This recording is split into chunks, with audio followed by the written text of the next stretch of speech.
Eto naman si Kiko, mga kababayan. Oo, binanatan din. Oh, eto na. Oho. Iniinsulto niya ako. Ayaw kung iniinsulto ako. Opo, oho. Kaya kung gusto niya akong palitan, magpresenta siya. Na chairman ng Blue Ribbon Oo, at Committee. pakita niya na mas marunong siyang gumawa ng mandatong itinalaga sa komite na yan. Kita nyo mga kababayan, para bang alam nyo sa amin sa Ilocos, ang tawag namin dito sa ganitong ugali arasagid.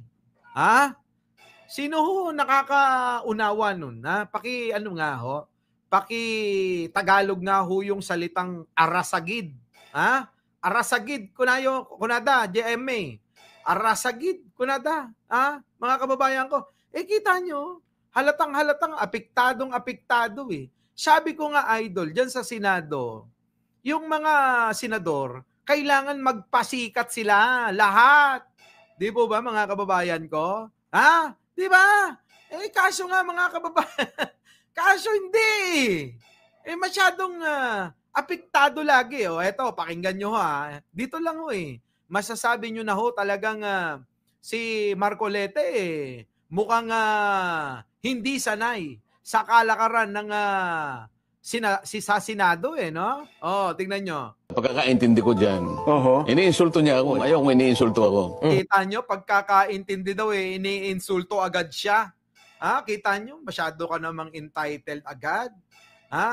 Baka Marcoleta, nakakalimutan mo. Parehas lang ho kayong hinalal ng tao. Netong sila Ping Lacson, Kiko, Pangilinan, kahit ayaw ko rito. Pero mga kababayan ko, sabi ko nga sa inyo, abay kapag hinalal na ho ng tao, abay bantayan na lang natin. Ano?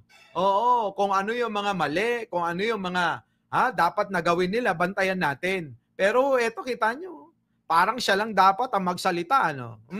Opo, oho. Kaya kung gusto niya akong palitan, magpresenta siya. Na chairman ng Blue Ribbon Oo, at Committee. pakita niya na mas marunong siyang gumawa ng mandatong itinalaga sa komite na yan. Kita nyo, mga kababayan ko? Tingnan nyo.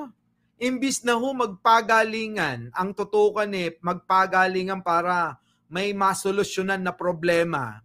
Yung pong ginagawa ho ni Marcoletang idol ko hindi ho makakasolusyon ito Ito lumilikha lang ho ng hindi pagkakasundo-sundo. Ano po, mga kababayan ko? Kung ang Pangulo ang nais pagkakasundo-sundo, ito kita nyo, ugaling DDS talaga, ano?